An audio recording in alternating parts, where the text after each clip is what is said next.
Hi everyone, and welcome back to our TackleShare YouTube channel. Today's video, we're going to be cutting up a pike into 5 beautiful boneless fillets. Before we get started, make sure to like the video and subscribe to our channel to keep more fishing content coming your way.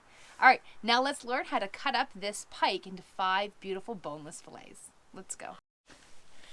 Alright, so for the sake of this educational video, I'm going to be brutally honest and tell you that I've never actually done this fillet strategy before, so I thought I would, now's the time to do it and share it with you. So this is generally referred to as the Northern Pike fillet. In doing it, you end up with 5 fillets that are boneless.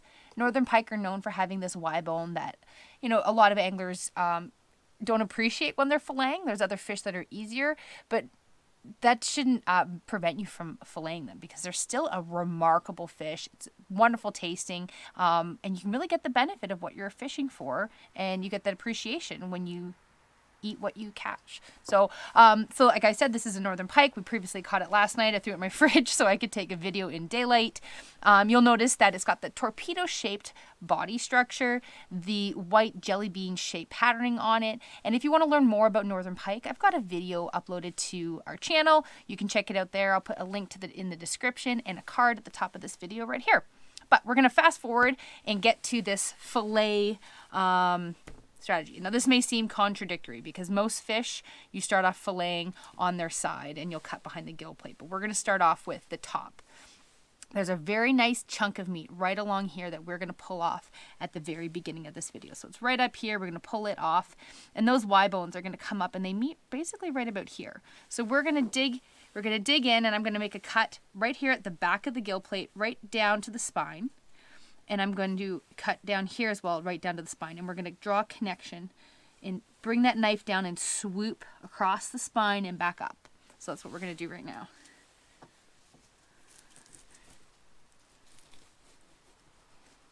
So I've hit the spine right there. I can feel it. You don't want to cut through because that's the structure you need for filleting your fish.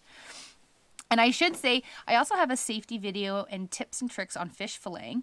I'll put a link to that in the description as well. I'm working with, a nice cutting board that's safe. It's not moving. A very sharp knife that I have with me. And I want to make sure I have a good grip on it ahead of time because you don't ever want to slip and hit your finger.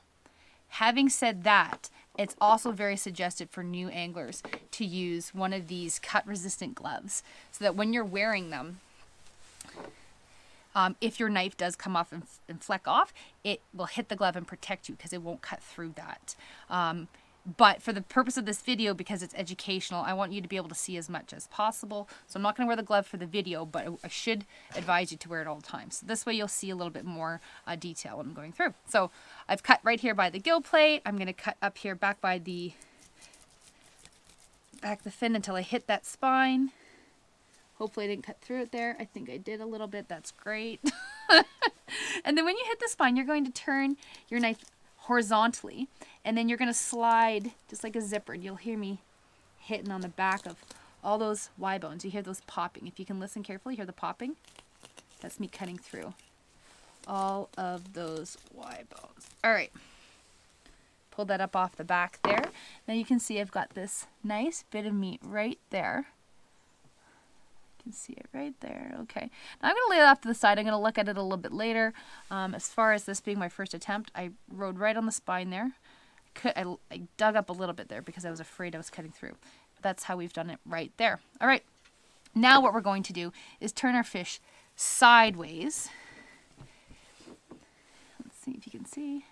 And then just like any other fillet, you're going to come up behind the gill plate. You'll notice it's really, really hard right there. And I'm going to cut down on an angle until I hit the spine again. Right there, and I felt the spine there. Right to here as well. Now we're going to notice this spine right there. Okay. And I'm going to do the same on the other side. I cut through right there, and I know it's right there. Okay. Now, hopefully you can see this in the shine. I'm going to bring it up closer. Not only can you see the spine right here, right along the middle, you can also see, even if I pinch it, you can see there's 2 raised ridges right here. And that's where the Y bones are peeking out. And that's where they're poking out, and I can feel them. But what we're going to do is we're going to take our knife, and we're going to slice along the edge here, all the way down around the belly. And the same thing here. We're basically cutting the outer layer of that meat off the fish. Clean my hands up a little bit. It's important that if your hands are slippery and slick, you want to be able to clean them off so you can have a good grip on your fish. Before I'm going to start running my knife along the edge of these Y bones. And I'm essentially just peeling them back. Right here. That sound you hear in the background is my chicken sneaking up on me, unfortunately. You see all those bones right there? The first part's the hardest, finding where they are and getting on the other side of them. There we go. And if you hear yourself nicking them a little bit, you can just scoop, backtrack a bit. There we go. Okay. So now I'm just going to keep slowly following along. And I know because the Y bones come out, I'm going to go as close into the fish as possible. That way we're reserving as much meat. And if you hear yourself nick them again, then you just know where they are and where to back up. And now I'm just running my knife down along where the ribs are, just like any other fish. Once you get to the ribs, you just want to slide your knife down, kind of like just glide along the edge of those bones. So it's going to dictate to you where to go. It's going to show you where to go. And I, unfortunately, nicked part of the inside, so it's kind of gooey. All right, so you can see I can actually unfold this fish very clearly. I'm going to flip my fish over.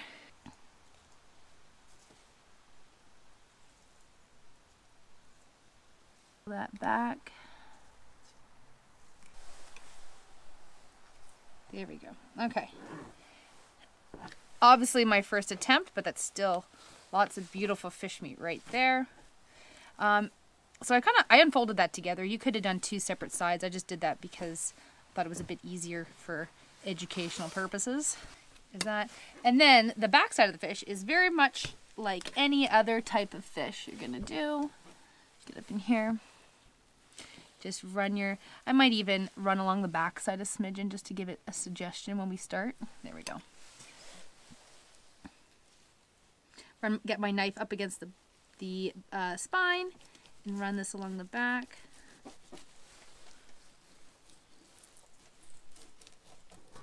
Oops. There's one side there. That's the filleting I'm used to. If you ever make a mistake, you can kind of go back and try and adjust, like I just did there. We're all human. No one's always going to do everything perfect unless they're a champion filleter. But if you're just beginning, or like me, haven't done a pike in a really long time. All right, and there's the excess. There is a little bit of meat there in between. If you're really hardcore, you could probably pull it out. But in reality, I don't like getting bones in my food. So that's it. That's what we have. So there's our excess of our fish. I probably could, I will admit there's a spot there I nicked up a little bit early. I probably could have I even got a bit more meat there. But that's where practice makes perfect. And if you can continue to work on it, you'll get better.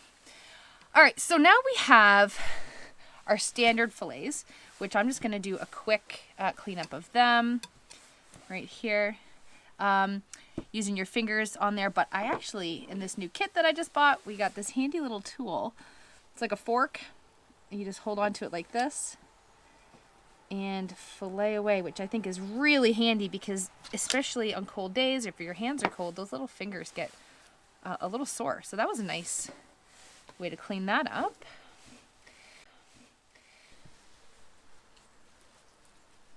All right, kind of butchered that one side a bit there, but I'm just going to cut down the middle because that's how and you'll notice once you start going through scales a lot, that's another hint that, I should probably give my knife another quick clean. The scale starts sticking to it like that. Give it a quick clean and run it through your fillet. Or your fillet. Run through your sharpener again. You want to make sure your hands and your knife are clean. You don't want to ever slip while you're doing that because you tend to push fairly hard. All right. So we've got these sides of the pike. We're just going to cut out that bit because you don't want, also some of the meat around it is a bit tough too, as well as there's bones. You don't want that meat to get bones in it. There we go. Pull that out. Same with here. All right. So sometimes you can leave this silver skin stuff on. I like to cut it off. In this case, this meat is actually fairly very thin, and I think if I cut too much of it off, I'm going to lose a lot of my fish. So I think I'm just going to leave that one on. On thin pieces like this where you have a straight edge and it's really hard to get in, I saw a video where you can cut in into like this and go down to the edge. Whoops.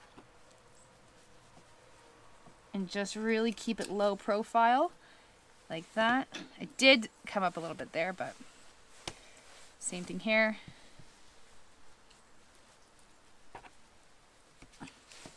Nice meat. Pull off my fillet, and I'll do that again.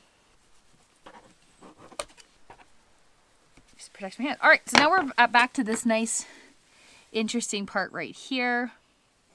And you'll note, because basically the profile of it is the top of the fish, right? It was very curved.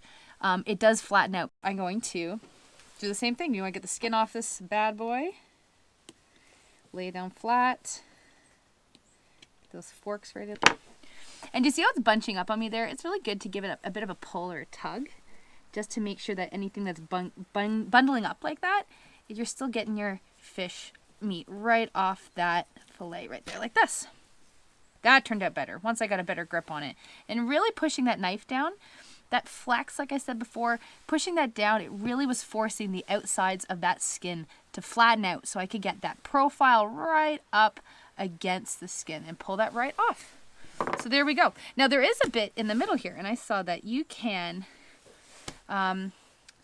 just do a quick run through the middle there, this cartilage. If you pull at it, I think I'm just kind of tearing the meat there. But you can pull out some of the upper. But never be afraid to try something new, because if it makes it that much easier, and I actually found this fairly easy.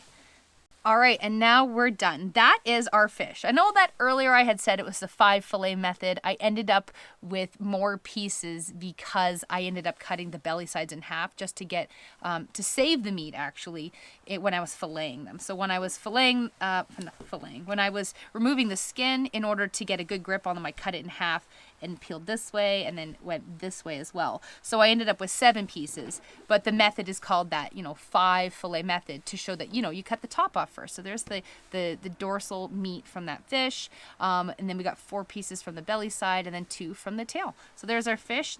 Lots of beautiful meat, very little waste, trying to get that yummy catch in your belly. Now I gotta go pick up my kids from school, so it's the end of my video, but now we're gonna come back, I think, and do a fish snack for after school. All right, thank you so much for watching my video. Make sure to like it and subscribe to our channel to keep more fishing content coming your way. If there's something you want to see and we haven't done it yet, by all means, also make a suggestion. We want to see it. We want to know what you want to help keep you and your family or get new people involved in fishing. All right, see you next time.